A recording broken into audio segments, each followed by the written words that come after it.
Hello friends, how are you? I hope all are good. Today is our 29th day of our NSAB log. I already told you we have a list of our English sentence structure. We are using a verb eat. How to build a sentence with proper grammar using helping verbs, modal auxiliary and other things. तो उसी में हम लोगों की ये second list है जो हमने वहाँ पहले जो इसके पहला जो 28 वाला जो वीडियो था उसमें हमने 10 क्वेश्चन लिए थे। इसमें हम कुछ 10 या 11 क्वेश्चन हम लोग लेंगे कि इसका भी हम लोग देख लेंगे कि हम लोग किस तरीके से इसे लिख सकते हैं, बोल सकते हैं और हिंदी में मराठी में हम लोग इसे बोलते हैं। रेगुलरली हम लोग इसे बोलते हैं, यूज में लाते हैं।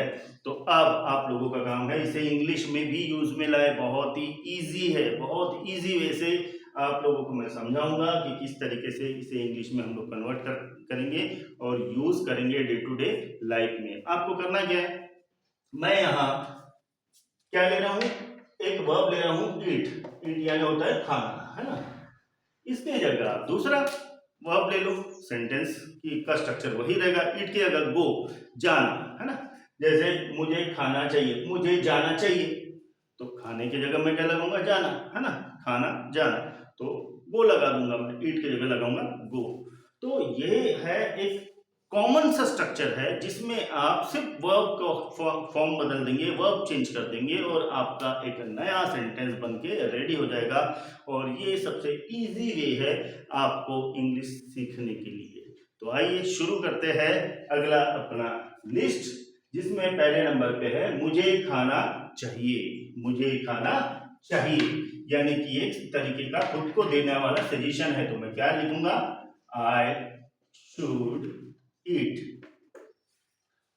मुझे खाना चाहिए, मैंने खाया नहीं हूं, मैं अपने आप को सजेशन दे रहा हूं कि अरे यार भूख लगी, अब तो खाना खाना चाहिए, है ना।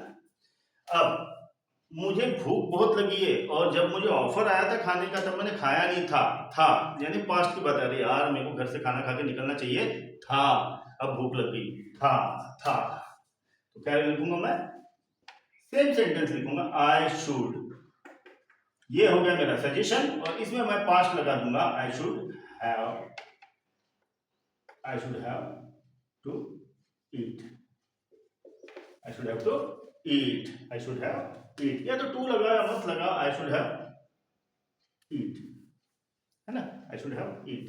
मुझे खाने की जरूरत है। सॉरी, यहाँ मैंने थोड़ा सा, मुझे खाने की जरूरत है यार, मुझे भूख लगी, मुझे खाने की जरूरत है। I need to eat, I need to eat, need to eat, मुझे खाने की जरूरत है। अरे यार मुझे खाने की जरूरत थी, मुझे बहुत भूख लगी थी यार, लेकिन तूने पूछा नहीं कि तू क्या खाएगा। अब गई बात गई, लेकिन ये था पास्ट, लेकिन तब भी थी जरूरत। तो जरूरत के लिए हम लोग लगाएंगे नीड, तो इसका पास्ट टेंस यूज करेंगे, I needed to eat. I needed to eat, था में हम लोगों ने क्या किया, नीड को पास्ट टेंस में कन्वर्ट कर दिया। मुझे खाना पड़ेगा, मुझे खाना पड़ेगा, I have to eat, I have to eat, I have to eat, मुझे खाना पड़ेगा। मुझे जरूर खाना चाहिए, कंपल्सरी वाली चीज, अरे मुझे जरूर खाना चाहिए नहीं तो मम्मी मारेगी। I must eat, I must ईट, ये हो गया मेरा कंपल्सरी वाला चीज। मैं खा पाऊंगा, क्षमता बता रहा हूं, मैं क्षमता बता रहा हूं। तो आई कैन ईट भी लिख सकते हैं हम लोग, लेकिन मैं यहां चेंज करूंगा क्योंकि आई कैन ईट मैंने पहले ही यूज कर चुका हूं। मैं खा पाऊंगा, किसी ने पूछा अरे तू दो रोटी खा पाएगा, हाँ मैं बिल्कुल खा पाऊंगा। I am able to, I am able, A B E L, A B L sorry, A B L, able to eat, I am able to ईट।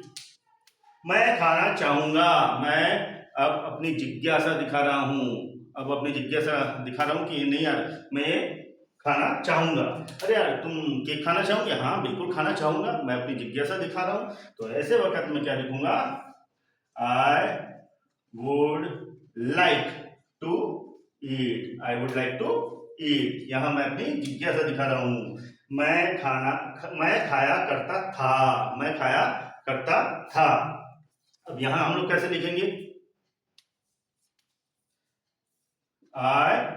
अब ये खाया करता था, ये पास्ट वाली चीज है ना। अभी खाता हूं क्या, जैसे अगर किसी ने बोल दिया अरे यार तुम नॉनवेज खाते थे, अरे हाँ मैं पहले खाया करता था अब नहीं खाता, यानी कि हम लोग क्या करें, पास्ट वाली चीज बोल रहे हैं। तो मैं यहाँ एक इजी वे यूज कर सकता हूँ, आई यूज टू ईट। मैं पहले खाया करता था लेकिन अब नहीं खा रहा हूं, यानी मैं पास्ट की कोई आदत बता रहा हूं जो अभी बदल चुकी है।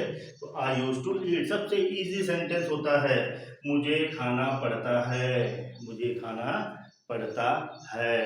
अब ये भैया तुझे पालक की सब्जी पसंद है, नहीं लेकिन यार मम्मी बहुत डांटती है इसलिए मुझे खाना पड़ता है। खाना पड़ता है बेमन से ही सही, लेकिन मुझे खाना पड़ता है। तो मैं लिखूंगा I am to eat, I am to eat, मुझे खाना पड़ता है। और इसी में अगर पास्ट रहा, मुझे खाना पड़ता था, मुझे खाना पड़ता था, I had to eat, I had to eat.